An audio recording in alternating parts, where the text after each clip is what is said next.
Dounia, Oui, Jean-Jacques. ça y est, ça marche.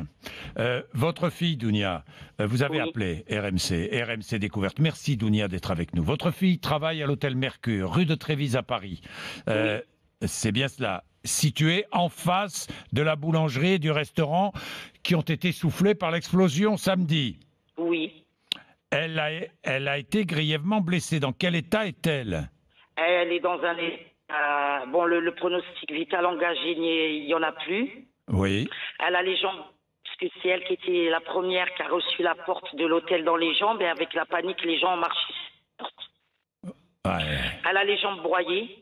Aïe, aïe, aïe. Elle est consciente qu'elle marchera plus, donc je vous raconte pas dans quel état elle est. Depuis samedi 13, 10 heures d'intervention, elle repart au bloc aujourd'hui, et on est tout seul. On est tout seul à l'hôpital. On est tout seul, il n'y a personne avec nous. Devant elle, je pleure pas, mais dans le couloir, j'explose. Il n'y a personne pour me soutenir, ni moi, ni les autres familles. Je suis en contact avec des clients de l'hôtel qui ont réussi à relever la porte. Elle a été la première de l'hôtel en hélicoptère. Depuis la veille, tout le monde se plaignait de cette odeur de gaz. Depuis la veille, Dounia, tout le monde dans la rue se plaignait de cette odeur de gaz. Oui, même la directrice de l'hôtel Mercure qui était en réunion le vendredi avec son directeur adjoint m'a dit que voilà, il y avait une odeur bizarre dans l'intérieur de l'hôtel, d'une odeur de gaz. Et quand ils sont sortis, ils ont vu qu'il y avait des travaux, ils se sont pas inquiétés, ils ont dit sûrement il y a une intervention, quelque chose. Et dans le portable d'Inès que la police a récupéré hier, il y a une dernière vidéo où on voit Inès filmer les pompiers en intervention. Et on l'entend et elle dit mais il n'y a pas le feu, qu'est-ce qu'ils sont en train de faire? Et puis vous entendez l'explosion. Et on entend l'explosion. Ses collègues qui sont jeunes, puisque l'hôtel Mercure, le week-end pour les petits déjeuners, prend des étudiants. Ma fille est à la faculté de Descartes, à l'université Descartes.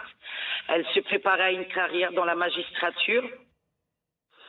Donc voilà, ils les prennent le week-end pour les petits déjeuners. Il y a son collègue qui a perdu un œil et une main qui est aussi en coma artificiel. La petite Angela, ils ont un doute pour amputer les deux jambes, 19 ans. C'est une catastrophe, c'est des destins brisés, c'est une erreur de la ville de Paris, d'accord, c'est vétuste. Qui va être la prochaine rue, Monsieur Bourdin? Et si ça avait été au moment des heures de l'école, en jour de semaine? Vous voyez, c'est pas possible. Et on n'a personne. Je me suis retrouvée toute seule dans l'hôpital, tournée, il n'y a personne avec nous, personne.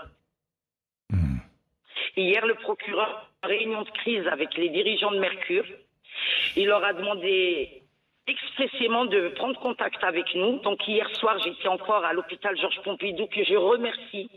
Mon Dieu, la réanimation, quelle équipe. Oui. Et le chirurgien, il a dit, ne vous inquiétez pas les jeunes, on va faire le maximum pour éviter des séquelles. Elle a reçu toute la pression des doubles vitrages. Elle a les jambes déchiquetées. Elle a leur jambe gauche, ils ont un doute aujourd'hui s'ils amputent ou pas. Monsieur Bourdin, leur vie, elle est foutue et on n'a personne. C'est une erreur de la ville de Paris, mais il n'y a personne. Ni quelqu'un de la ville de Paris qui est venu nous voir, il n'y a personne. Et le fait de savoir que depuis 24 heures avant l'explosion, les gens, les riverains, avaient appelé, ont averti de cette odeur et personne n'a bougé, Monsieur Bourdin, personne. Dounia, merci pour votre témoignage, mais surtout, vous embrassez votre fille. Oui, Dounia, merci, Monsieur Bourdin. pour nous, parce que votre témoignage est franchement terriblement émouvant. Hein, je sais Dounia. que vous êtes un papa et je sais comment vous aimez vos enfants, mettez-vous à notre place. Mais je me mets à votre place, Dounia. Je me mets à votre place. Et tout le monde, d'ailleurs, toutes celles et ceux qui écoutent, qui regardent, se mettent à votre place, Dounia. C'est affreux. C'est affreux. Priez pour nous, priez pour nos enfants. Ils se battent là. Voilà, ils se battent. Merci Dounia. On reprendra des nouvelles, si vous le voulez bien, sans vouloir vous déranger. Sans vouloir vous déranger. Merci beaucoup. Merci Dounia. Merci. Au revoir. Merci à tous. Il est